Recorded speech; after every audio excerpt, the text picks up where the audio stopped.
اپنے شاگردوں کو ایک پرندہ دیا، مرغی دی مثال کے طور پہ، 5-10 شاگردوں میں بانٹ دی اور کہا جاؤ اس مرغی کو ذبح کر کے لاؤ، لیکن ذبح وہاں پہ کرنا جہاں پہ کوئی تمہیں دیکھنے والا نہ ہو۔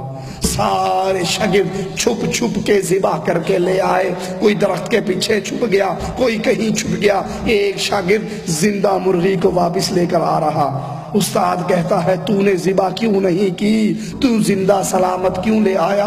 کہا استاد آپ نے شرط لگائی تھی مرغی وہاں ذبح کرنا جہاں کوئی نہ دیکھ رہا ہو۔ میں نے جب اس کے اوپر چھری رکھی میرے دل میں فوراً خیال آیا استاد نے کہا تھا وہاں ذبح کرنا جہاں کوئی نہ دیکھ رہا ہو، تجھے تو عرش والا دیکھ رہا ہے۔ مجھے کوئی ایسی جگہ نہیں ملی جہاں میں چھپ جاتا، میں مرغی زندہ سلامت واپس لے آیا۔ برباد ہو جائے گا وہ انسان جو بظاہر تقوی کا روپ دھارے اور اندر سے بدکار ہو۔ اللہ ایسی دو رخی سے ہمیں معاف فرمائے۔ 7واں سبب، اللہ کی نعمتوں پہ شکر ادا کیا کرو۔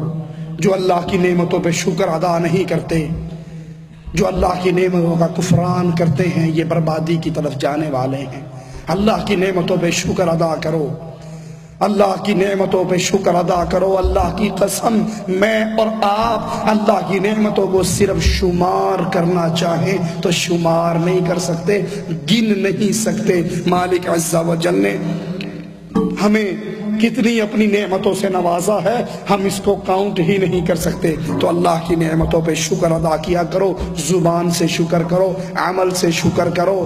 مسند احمد میں حدیث موجود ہے، قیامت کے دن ایک شخص کو لایا جائے گا، سابقہ امتوں کا شخص، اس نے 500 سال گناہ ہی نہیں کیا ہوگا، 500 سال اللہ کی عبادت کی ہوگی، لمبی زندگی پائی جس کی عبادت کی عمر 500 سال ہوگی۔ اللہ کے دربار میں لایا جائے گا، مالک کہے گا اس نے بڑی، اس اللہ کے سامنے اس کی عبادتیں موجود ہیں، 500 سال